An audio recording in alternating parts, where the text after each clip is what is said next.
Hello everybody, here we are today talking about the recent news that Pierre Dorion has been fired after actually just over 7 seasons with the club. This was his 8th season and here he is now getting the boot after being there for nearly a decade. So this kind of comes off the news that the Evgeny Dadonov trade that happened a couple of years ago to Vegas ended up being a problem because he never told them. I don't really know what happened, but I guess Vegas didn't know that Anaheim was part of his no trade clause or on his no trade clause. So when Ottawa shipped him over to Vegas and Vegas tried to ship him to Anaheim, that was a problem. The league kind of informed everybody within this week, we are going to figure out what a punishment will be. And the punishment now is that within the next 3 drafts, they will lose 1 first-round pick in that time. I believe it is their choice. So in the 2024, 2025, and 2026 draft, they can say, this is where we want to lose our first-round pick. It hurts, and it's one of those deals where you wonder how this ended up happening, where Dorion could overlook something like this. But the reality is, it happened, and Dorion ends up hurting the team. And it kind of seems like he is also going to be the one to pay for it. Kind of unfortunate too, because Dadonov didn't end up playing a crazy long time for the club, but so was life in the NHL. When you make that kind of mistake, the league is able to come up with a punishment, and guess what? They decided to punish them this way.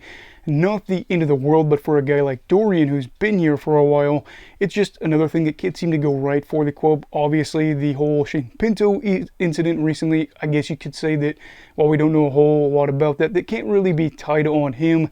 But at the same time, you look at the fact that out of his 7 full seasons that he was the GM, they only made the playoffs 1 time. His first season, the 2016-17 season, and the following 6 full seasons after that, they never made it. That is a problem. Now, granted, this team was headed into a rebuild, or decided to do a rebuild in part thanks to their owner. But you're looking back at this and saying, under Dorion's tenure, they made the playoffs 1 time in 7 full seasons. And they were not in a spot a lot of those years where they were anywhere close to sniffing the playoffs. I will say there was some good along the way too. Some of these guys that were drafted obviously by him could play a massive role for the team going forward.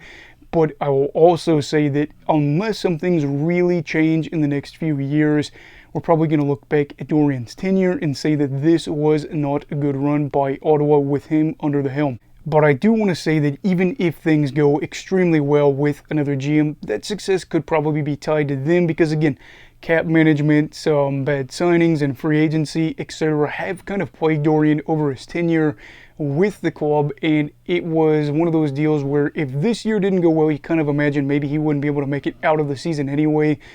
Just now, with them losing a first-round pick over something so silly, in the fact that they are not off to the start that they wanted, after having a lot of young guys that are expected to be big factors in turning this thing around and getting guys in free agency that he feels are factors, this is kind of where the situation is, which is a shame because in the past 2 years, it does seem like the Sens are taking the next step forward where a lot of these guys are starting to develop not only into good players but into star players for some of them potentially. And the fact that he was able to go out and get some big names in free agency like Claude Giroux. I know Giroux is not nearly the player that he used to be, or that's kind of the consensus, but here it is, and this is going to be the life for Senators fans now, losing a first-round pick and firing the guy that ended up getting you in this situation. We will see where the Sens end up by the end of the year, and if Dorion's tenure ends up hurting them down the line. So let me know what your thoughts are on the situation down below in the comments. Everybody, please make sure to stay safe. Have a great night, and you go love hockey, all right. Goodbye, Brigadiers and Brigadettes. This is your captain signing off. Have a great night.